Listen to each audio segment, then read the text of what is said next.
Todos com a paz do Senhor Jesus. Glória a Deus.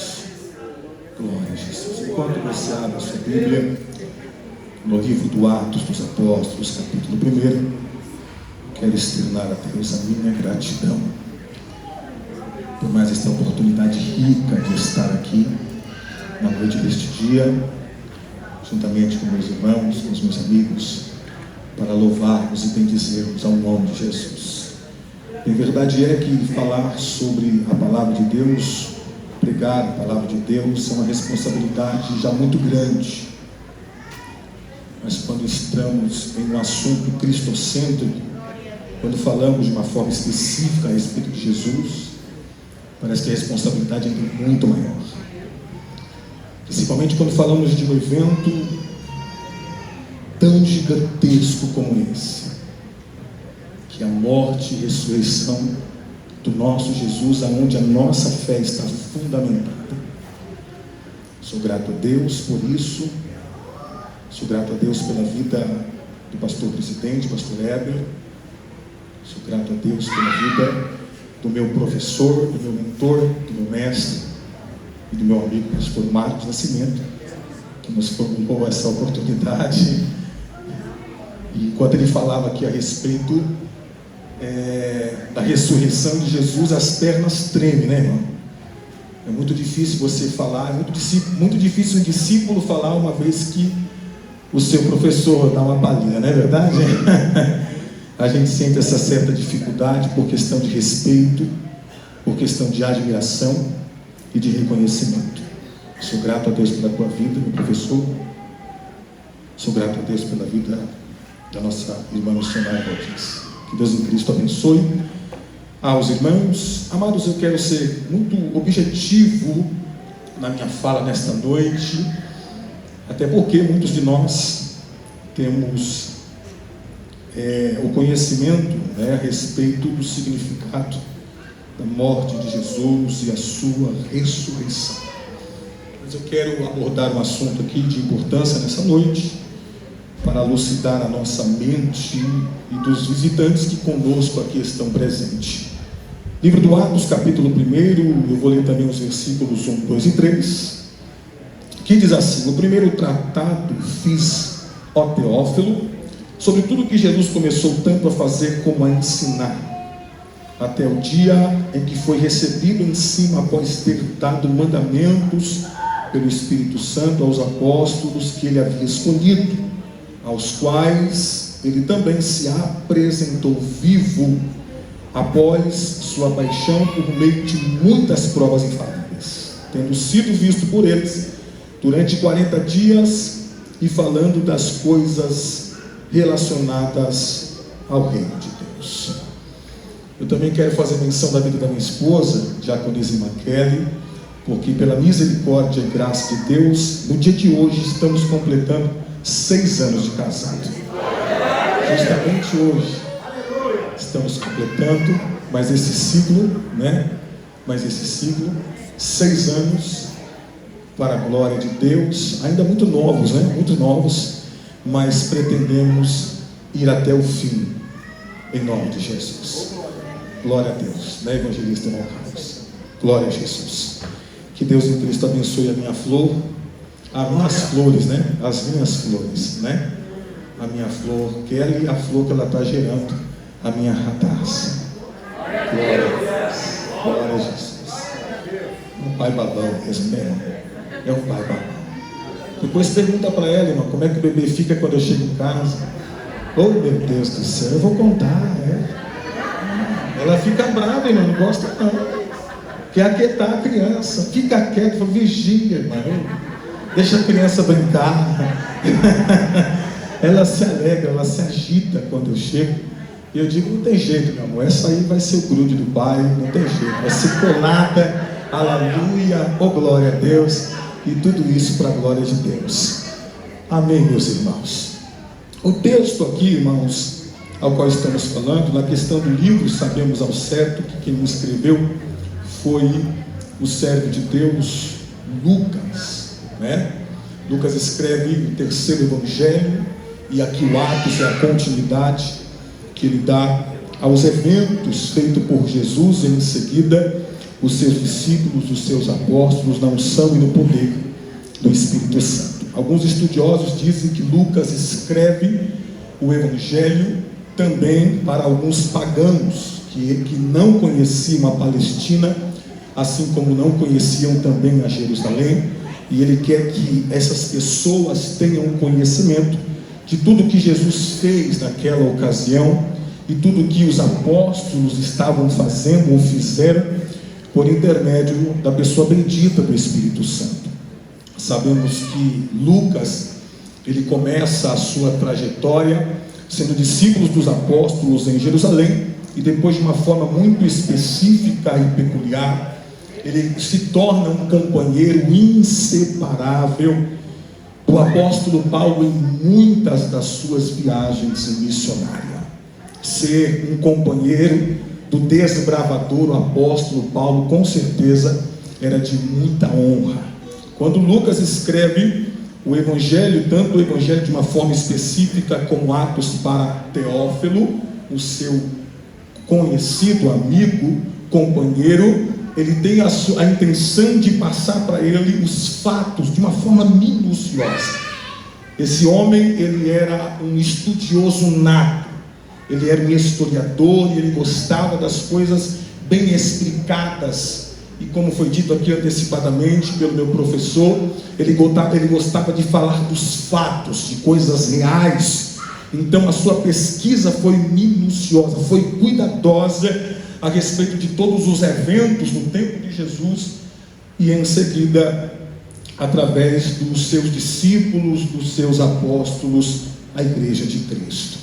Nós sabemos aqui, ele inicia a sua carta, como não poderia ser diferente, falando sobre aonde a nossa fé está fundamentada, que é a morte e ressurreição de Jesus Cristo. E é interessante que esse Lucas, ele tem, parece que a mesma visão, o mesmo objetivo, ou a mesma intenção do apóstolo Paulo. O apóstolo Paulo, quando ele escreve a sua primeira carta aos Coríntios, no capítulo 15, o apóstolo Paulo vai responder uma pergunta, a grande dúvida que os coríntios tinham, e essa dúvida estava relacionada a respeito à ressurreição dos mortos. Eles não entendiam muito bem o que isso significava, e o apóstolo Paulo, ele vai falar sobre isso, e ele fundamenta o seu argumento, ou ele usa como modelo de ressurreição a pessoa de Jesus Cristo. Quando você lê o capítulo 15 de 1 aos Coríntios, você sabe que ele começa a falar que assim como Jesus ressuscitou dentre os mortos, nós também ressuscitaremos. Aleluia! Essa é a nossa esperança. Quando o apóstolo Paulo começa a falar sobre aqueles que testemunharam, ou que eram testemunhas oculares, é interessante que o apóstolo Paulo dá números. O apóstolo Paulo começa a dizer que ele se revela primeiro para Pedro, isso na ótica do apóstolo Paulo. Depois ele diz que Jesus se manifesta para 500 discípulos aproximadamente. Depois ele se revela para Tiago, meu irmão de Jesus, e assim sucessivamente falando. Por que Paulo dá essa soma de números? Por que Paulo faz questão de falar de números? Para que isso não fosse duvidado por ninguém. Jesus, num período de 40 dias, após ter ressuscitado, ele faz questão de se manifestar, ele faz questão de provar para todos aqueles que criam no nome dele, que ele estava vivo, que de fato ele havia ressuscitado. A parte mais bonita após a ressurreição de Jesus é quando ele leva os seus discípulos em particular para o Monte das Oliveiras, e ali a ascensão aos céus. Jesus está falando com os seus discípulos, como de repente ele começa a subir de uma forma sobrenatural. Ele começa a ser elevado aos céus, irmãos, de uma forma sobrenatural, sem ajuda de ninguém. E os discípulos, com os seus olhos, vão acompanhando a subida de Jesus, sem entenderem o que está acontecendo. Ele vai voltando para casa, aleluia. Sem entender o que está acontecendo, ele está retornando ao Pai, aleluia. Sem entender, meu professor, o que está acontecendo, os discípulos estão atônitos, os discípulos estão perplexos, os discípulos estão espantados, porque aquele Jesus que estava com eles por aquele determinado tempo, agora está partindo de volta para casa. Ele está voltando de volta para o Pai. Ele está subindo e os discípulos estão com seus olhos fixos no céu, enquanto ele está sendo envolvido por uma nuvem. E quando a nuvem envolve Jesus, a Bíblia diz que 2 varões estão ao lado dele e pergunta: ei, varões galileus, porque ainda estão olhando para cima? A verdade é, a notícia boa que eles recebem naquele momento é: da mesma forma em que vocês estão vendo ele subindo, vocês também verão ele descer de novo. Da mesma maneira em que esses olhos físicos terrenos viram ele subir, a humanidade no determinado tempo verá ele retornando, mas não mais como um cordeiro, mas como o Rei dos Reis, o Senhor dos Senhores, o leão da tribo de Judá, aquele que morreu, mas ressuscitou e está vivo para sempre e eterno. Deixa eu ver quem é grato por isso. Levanta a sua mão, abre a porta e dá glória para ele nessa noite. Diga para a pessoa que está ao seu lado: Jesus está vivo. Não diga com convicção: Jesus está vivo. Oh, glória! Eu quero aqui, queridos, em poucas palavras, falar sobre a importância de Jesus estar vivo para nós, igreja. Deus maravilhoso. Qual a importância dele estar vivo para nós, a igreja? Deixa eu começar dizendo para você que a importância de Jesus estar vivo é que nós viveremos com ele para sempre. Não, você não entendeu. Eu estou dizendo para você, eu estou confirmando para você que porque Jesus está vivo, morreu, ressuscitou e está vivo, nós viveremos com ele para sempre. O senhor pode explicar isso melhor, pregador? Posso. O apóstolo Paulo, escrevendo aos Romanos, capítulo 6, versículo 23, ele diz que o salário do pecado é a morte. O salário do pecado é o que, igreja? O salário do pecado é o que? Isso significa dizer separação eterna de Deus. Confirma isso, professor? Separação eterna de Deus. Em Apocalipse capítulo 2, João está endereçando agora a carta que ele recebe por Deus à igreja de Asmina.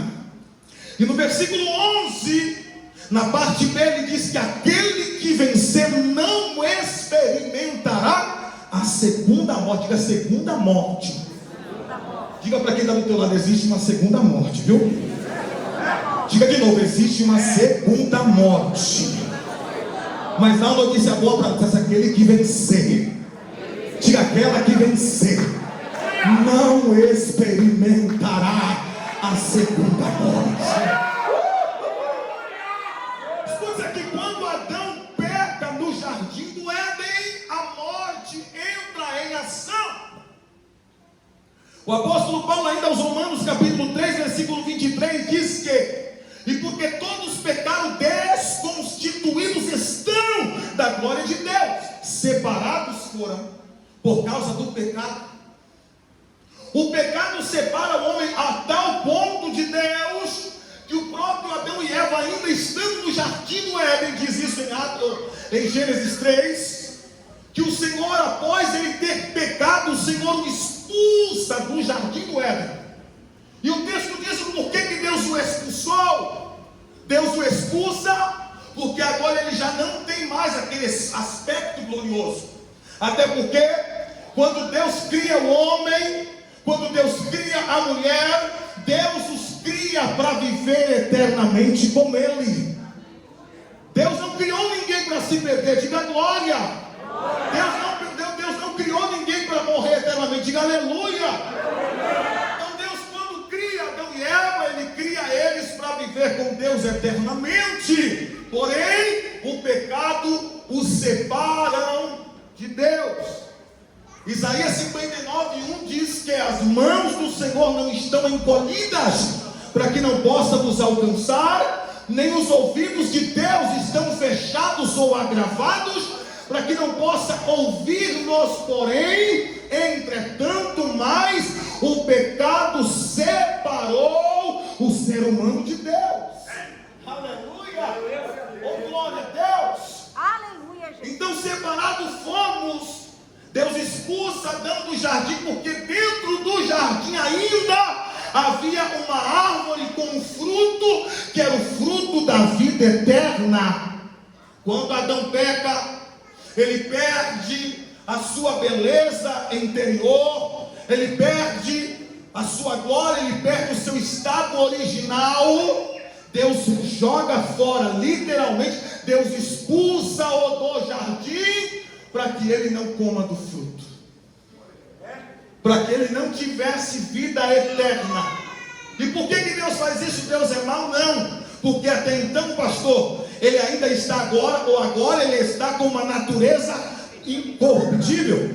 A natureza que ele está agora é uma natureza corruptível. Ele pecou, e porque ele pecou, ele perdeu o seu estado original. E porque ele perdeu o seu estado original, Deus está dizendo para ele: você não pode comer desse fruto, porque se você comer desse fruto, você vai permanecer eternamente comigo, mas nesse estado corrupto, nesse estado caído, nesse estado degenerado, nesse estado desfigurado. Aí Deus está dizendo: assim não pode, assim não dá. Eu imagino Deus tirando Adão para o lado de fora, e o diabo dizendo: agora acabou para a humanidade, agora não tem mais jeito, agora é o fim para todo mundo, agora está todo mundo na minha mão, agora eu vou levar todo mundo para o abismo, agora eu vou levar todo mundo para o inferno. Mas o que o diabo não sabia é que Deus já tinha uma carta escondida na manga, Deus já tinha uma provisão, Deus já tinha uma solução. Deixa eu te dar uma notícia do céu nessa noite. O diabo pensa que chegou antes, é mentira, rapaz. Deus sempre chega primeiro, Deus sempre chega primeiro, Deus sempre chega primeiro, sempre. Analise comigo agora.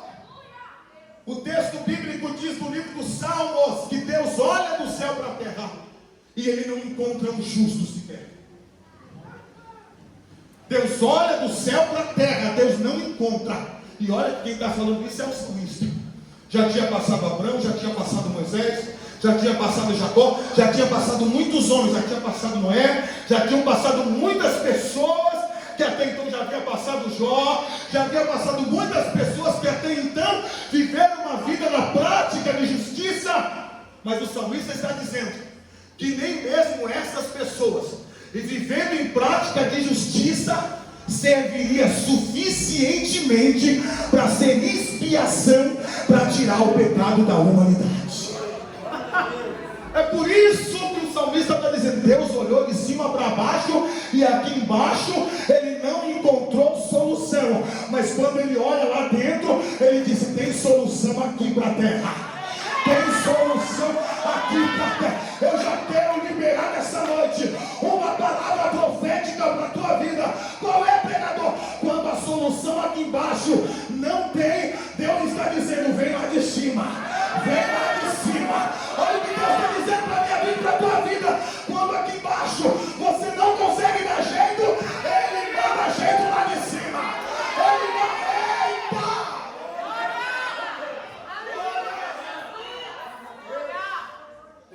Não tem jeito aqui embaixo, missionária Raquel. Mas Deus vai dando corda para o inimigo. Você precisa entender isso aqui. Às vezes você olha e fala assim: Jesus, estou sofrendo tanto, o diabo está pintando e bordando. Mentira, Deus está dando corda para ele, mas o controle ainda está na mão de Deus. Olha para quem está no teu lado e dá essa notícia para outra pessoa. Diga: descansa hoje. Diga: Deus está mandando você se tranquilizar hoje. Deus está mandando você ficar em paz hoje, porque o controle ainda está na mão de Deus, na mão de Deus, na mão de Deus. Escute o que eu vou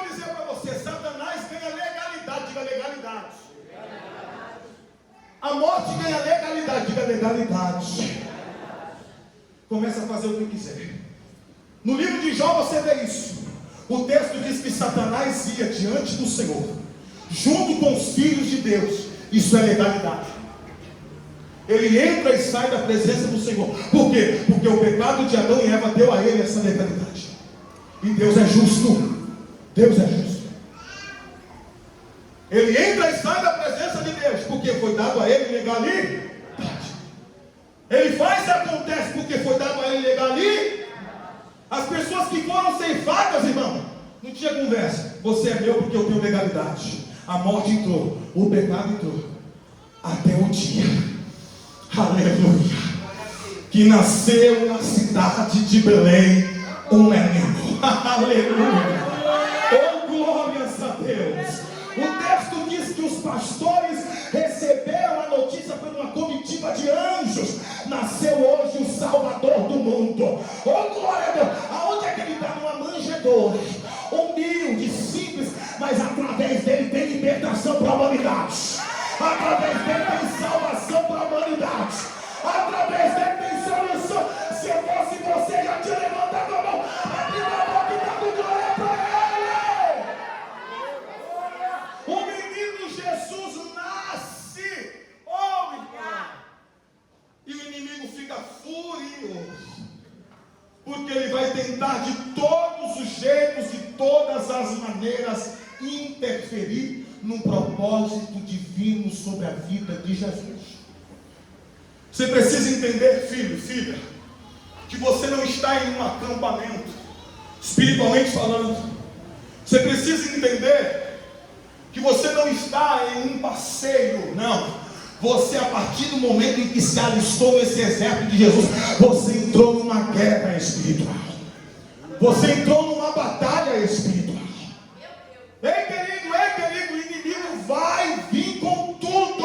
O inimigo vai investir pesado. O inimigo vai trabalhar da direita, vai trabalhar da esquerda. Ele vai vir pela frente, ele vai vir pela retaguarda. Ele vai tentar de tudo para ferir você, para atingir você, para entristecer você, para abater você, para tirar você do plano, para tirar você do propósito, para tirar você do centro da vontade de Deus. Mas eu tenho a notícia do céu para a tua vida.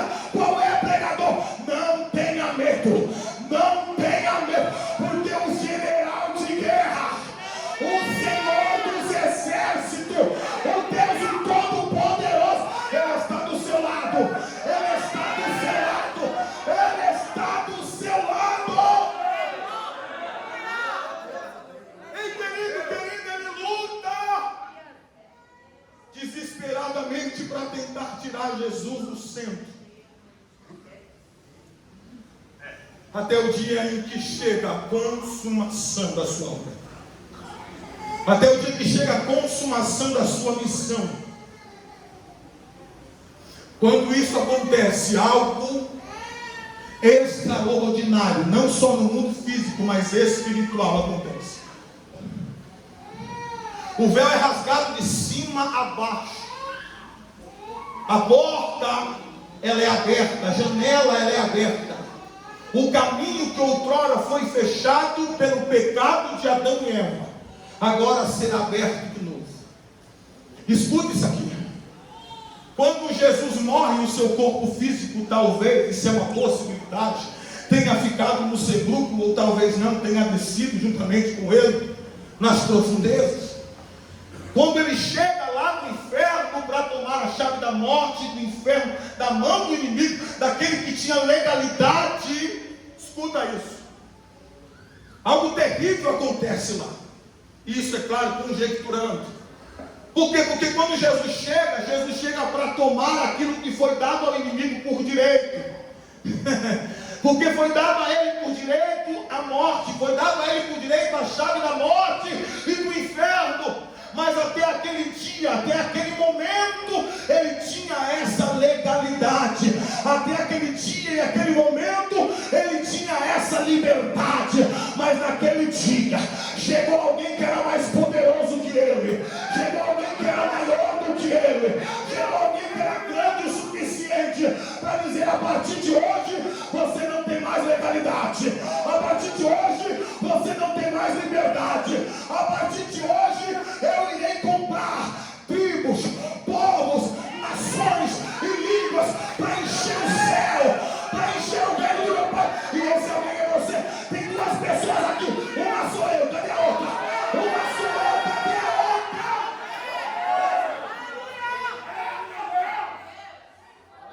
Querido, você consegue entender isso? A partir dessa atitude, nós fomos reconciliados com Deus por intermédio de Cristo. É por isso que Paulo, escrevendo a Timóteo, ele diz: não há um outro mediador na terra entre Deus e os homens, pelo qual possamos ser salvos, a saber, Jesus Cristo, o Filho de Deus. Aí cai por terra essa ideologia de que não, eu tenho Deus no meu coração. Não é o suficiente, você precisa ter Cristo no seu coração.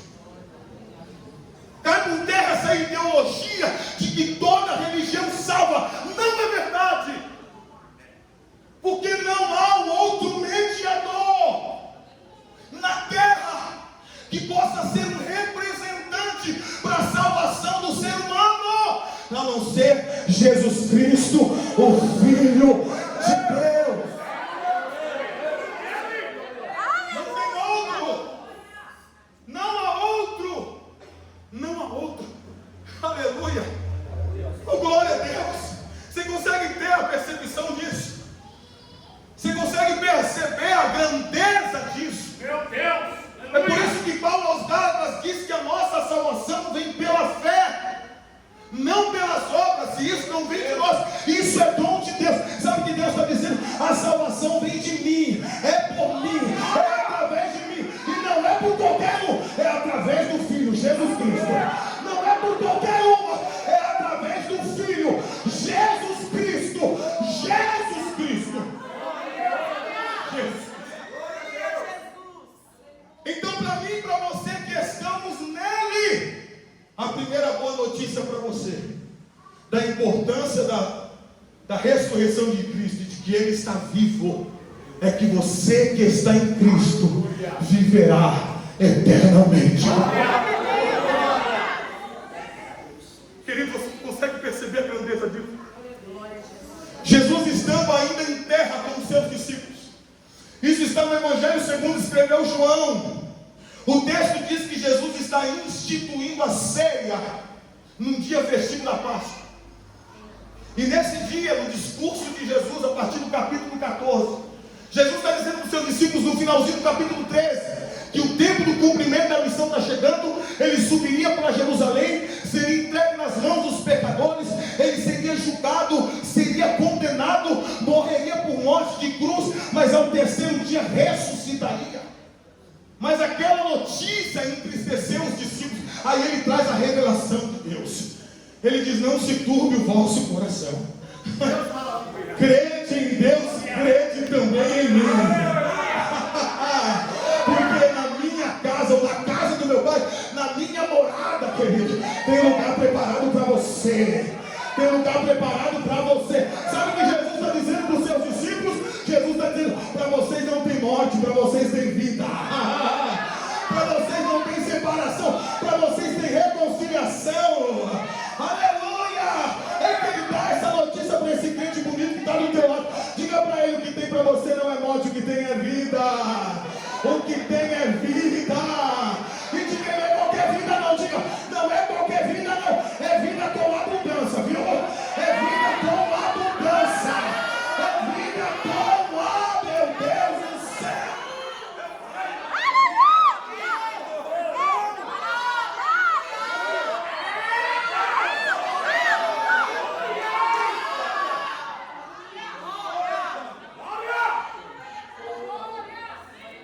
A gente fica feliz quando consegue conquistar aquele imóvel dos nossos sonhos, principalmente quando nós conseguimos decorar tudo conforme a nossa vontade, o nosso desejo, e nós ficamos tão felizes, tão satisfeitos, não é assim? Imagina o que Ele preparou para nós no céu.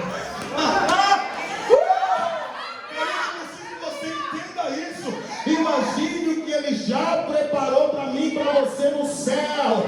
Imagine, Ele já está preparado. Ele dizendo: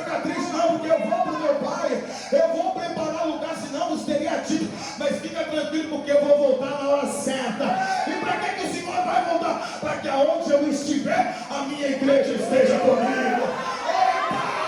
Diga para quem está do teu lado: Jesus vai levar você para lá.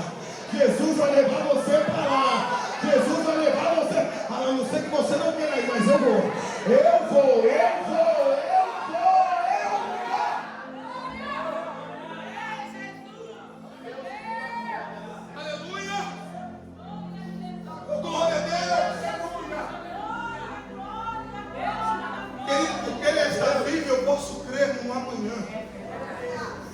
Cantamos isso aqui hoje. Existe uma promessa. Meu Deus, uma hora corre, meu pastor. Mas eu vou ser fiel ao orar. Existe uma promessa na Bíblia que ela está acima de qualquer outra promessa. Todas as promessas que estão relacionadas, parece pecado não, meu filho, pode deixar de usar. Escute isso aqui: todas as promessas que estão relacionadas a nós terrena, elas nos movem, elas nos animam, elas nos motivam, sim ou não? Quem é que não gosta de ouvir Jesus falar: meu filho, terra, ó, eita manto, eu estou contigo, você vai ter, você vai conquistar, você vai chegar, você vai subir, você vai tomar posse. Todas essas promessas são boas, sim ou não? Sim, sim ou não? Sim. Ah, meu irmão. Aleluia. Glória a Deus. Glória a Deus.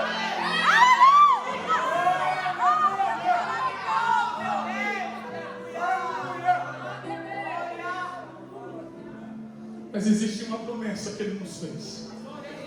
Essa promessa está acima de qualquer promessa. No livro do Apocalipse, capítulo de número 21, o versículo 4, olha o que Jesus disse.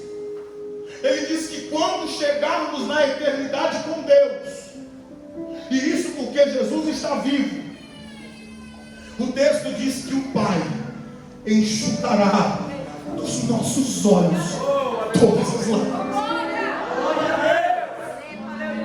Ele ainda disse que lá não haverá mais dor. Ele disse que lá não haverá mais sofrimento. Ele disse que lá a morte não tem vez. Lá não tem espaço para a morte, porque a vida reina lá.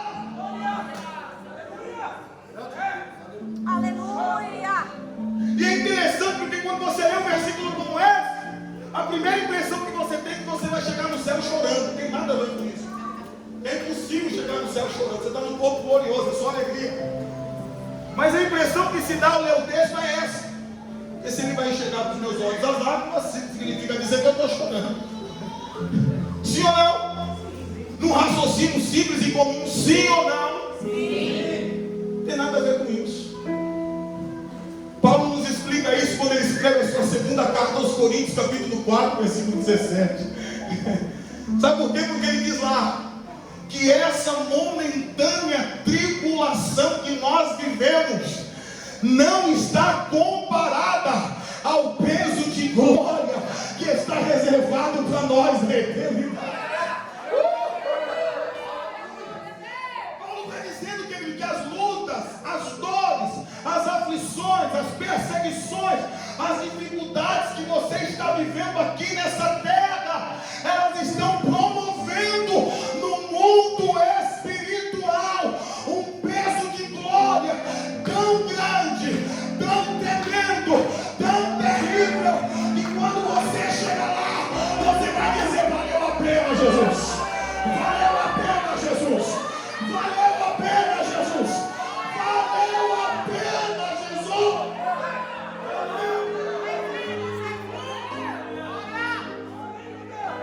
Você não está entendendo, filho, por que você passa tanta luta?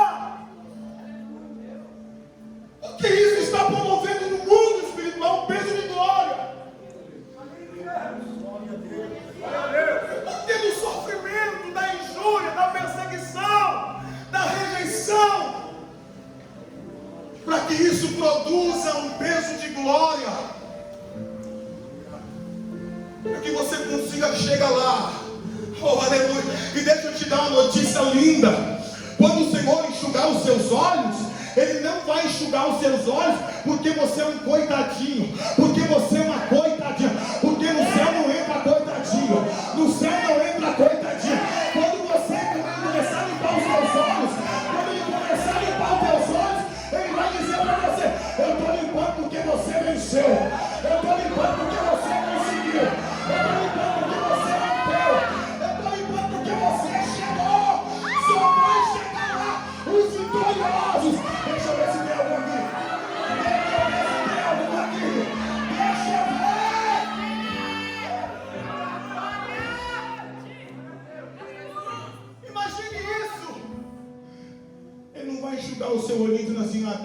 tadinho, não sofreu tanto, não. Ele vai enxugar para dizer: Adão, você venceu, hein? Ei, fulana, ciclana, você venceu, filha, pode entrar. Você venceu. Você suportou. Assim como meu filho suportou, você suportou. Assim como meu filho aguentou todas as injúrias, você também conseguiu. E porque ele está vivo, você também estará. Deixa eu dizer uma coisa e já vou finalizar minha fala. Diga glória. Porque Jesus está vivo. O nome dele está acima de todos os nomes. Querido, porque Jesus está vivo, o nome dele está acima de todos os nomes. O apóstolo Paulo, quando escreve aos Colossenses, capítulo 1, a partir do versículo 13, ele diz que todas as coisas foram reconciliadas a Deus por intermédio de Cristo.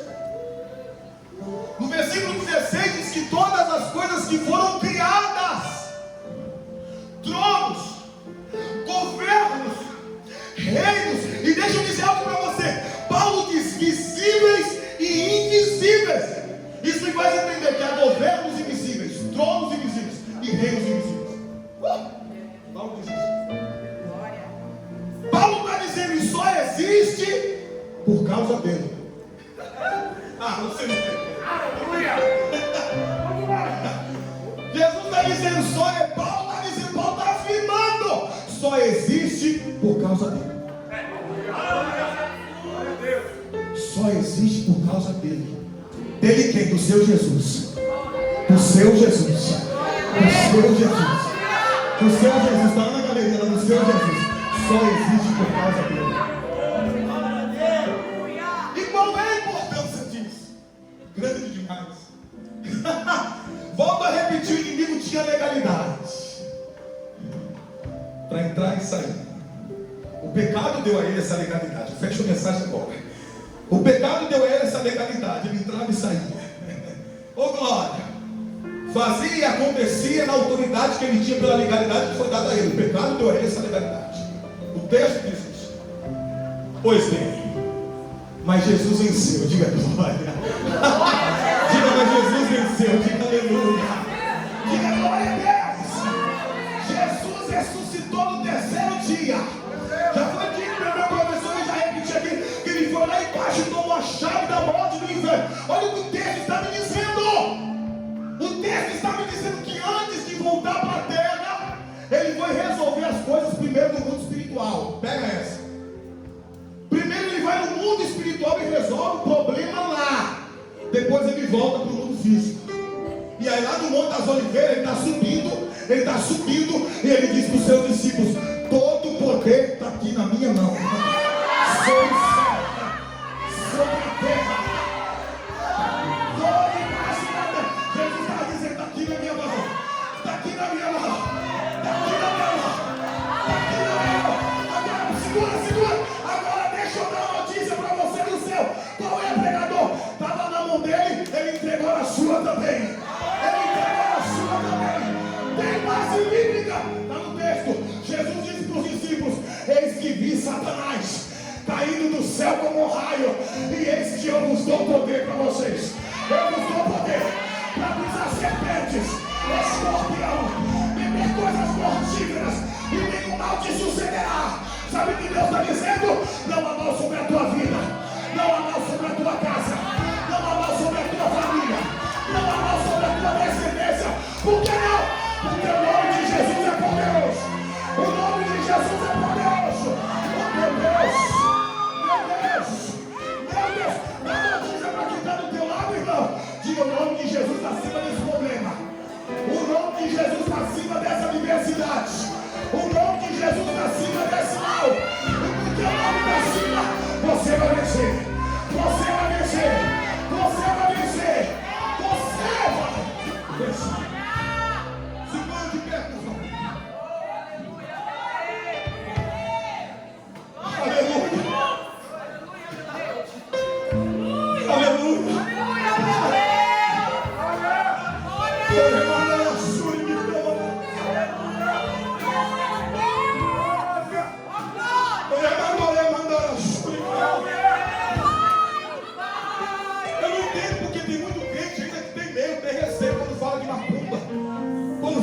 gordo. Quando fala disso, aquilo, tem gente até com medo de inveja, irmão. Pelo amor de Deus, o nome de Jesus está acima de tudo isso na tua vida. Acima de tudo isso. Quem não acredita com medo, irmão, porque o irmão está com inveja, eu não estou nem aí. O nome de Jesus é poderoso. O nome de Jesus quebra tudo, diga amém. O nome de Jesus repreende todo mal, diga aleluia. Eu estou aqui liberando essa palavra sobre a tua vida. Não há encantamento sobre você. Não há maldição sobre a tua vida. Não há mal sobre a tua casa. Não há mal sobre a tua família. Porque o nome de Jesus é poderoso. O nome de Jesus é poderoso. O nome de Jesus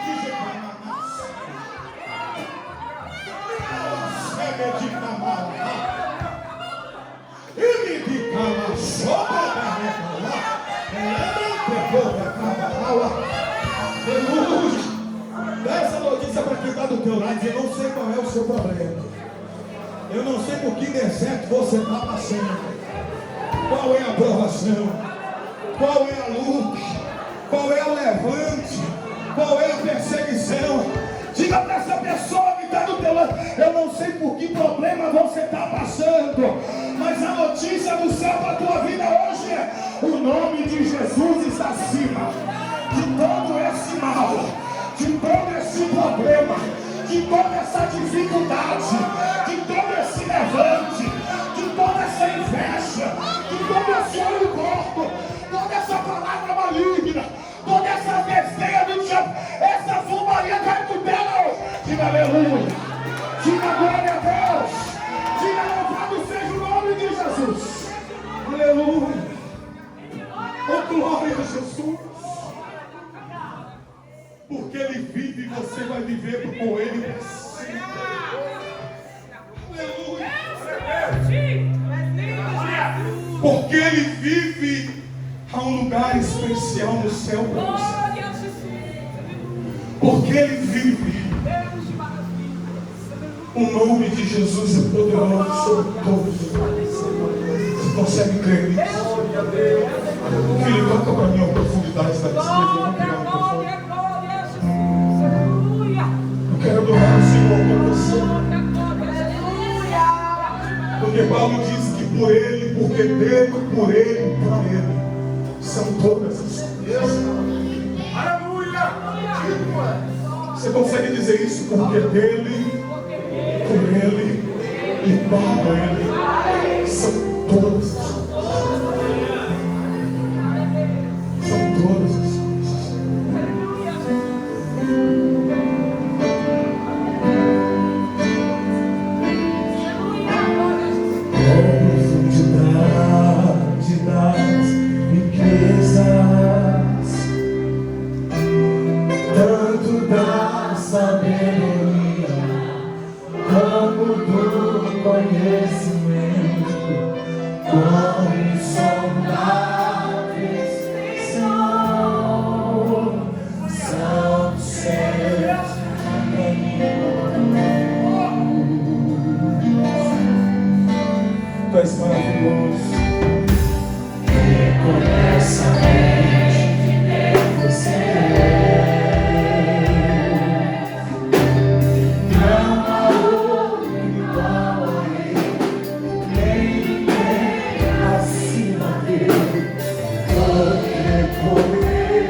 Eu quero perguntar se entre nós alguém que quer também participar desses benefícios que você só pode ter uma vez que você está em Jesus.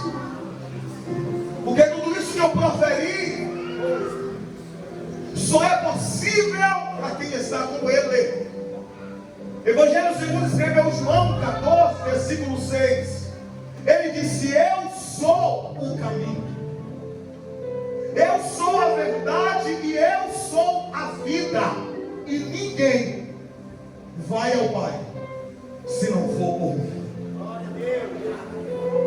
Ninguém vai ao Pai se não for por intermédio de Jesus. Paulo aos Romanos 9 diz que se no coração crermos e com a boca confessarmos que Jesus é o Filho de Deus, seremos salvos por intermédio dele. Então eu quero aqui nessa noite chamar você, ouvinte desta palavra, para fazer parte de todos esses benefícios que foi preferido aqui para você. Porque Jesus vive e você vai viver com Ele eternamente. Aleluia! Cadê a primeira pessoa? Sai do seu lugar e vem aqui que nós queremos orar por você. Você que por algum motivo se afastou, se distanciou do Evangelho, mas nessa noite o Senhor me trouxe aqui para dizer: eu não abri mão de você, eu não desisti de você, eu não me esqueci de você, e eu quero que aonde eu estou, você esteja também. Aleluia! Aonde Ele está, Ele quer que você esteja também. Então você nessa noite não perca essa oportunidade. Saia da onde você está e venha aqui. Venha aceitar Jesus como o único, suficiente Salvador da sua vida, da sua alma. Se alguém entre nós se manifeste, se alguém afastado se reconcilie, esse é o momento, essa é a hora. Não perca essa oportunidade. Alguém entre nós, que Deus e Cristo abençoe a igreja em nome de Jesus.